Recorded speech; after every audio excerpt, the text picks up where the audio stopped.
What was the founding story for Power? And I guess, what were the first steps that you took to start as a marketplace? Super interesting. Kind of like two parts to this question. So got acquired by Thumbtack, lots of awesome people, spent a bit of time learning there, was kind of itchy for a smaller, faster paced team.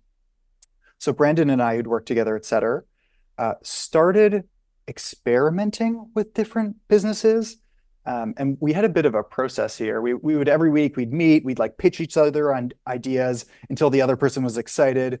We'd do a week of sort of research. So trying to, for each of the riskiest assumptions in the business, go and de-risk them with second party research.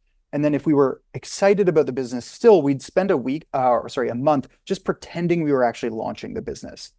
So we'd go and we'd literally sell the thing, we'd literally build the thing, and then we'd do a retro after 1 month.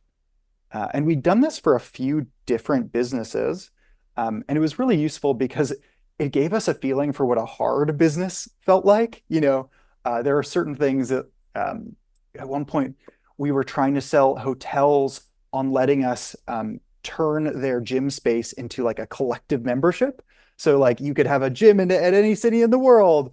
And it turns out the people who run hotels actually, the GMs, they don't have an incentive to make all that much more money. And so the sales were super, super hard. Anyway, it's really useful for us to understand what it felt like to be working on a very bad business. And then sort of halfway through this process, my dad got sick. And my dad got multiple myeloma, incurable cancer, really interesting cancer in that right now there's a lot of immunotherapy that's proving to be super, super impactful for these patients. So I was like doing a bunch of research. I was trying to figure out how I could get him to have some of this immunotherapy. He's in Vancouver, Canada, a few years behind the US. And his oncologist, I was trying to go back and forth and negotiate with him and explore these trials because nothing had been approved yet that was immunotherapy.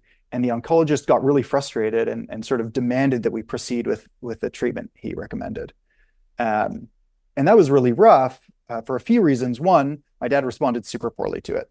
Turns out it was an outdated treatment. He went from 190 pounds to 120 pounds. He's a 6 foot tall dude, had a really rough go. And then also, I didn't know this, but he ended up disqualifying himself from a lot of the potential trials that were running for this CAR T immunotherapy. And so overall, the experience was pretty awful. And we'd been aware of clinical trials as a space, and really me going through this experience had us go, hey, surely we could build something better here. Surely, like, I have a science background, I can read the papers, and was still completely unable to get him into a trial.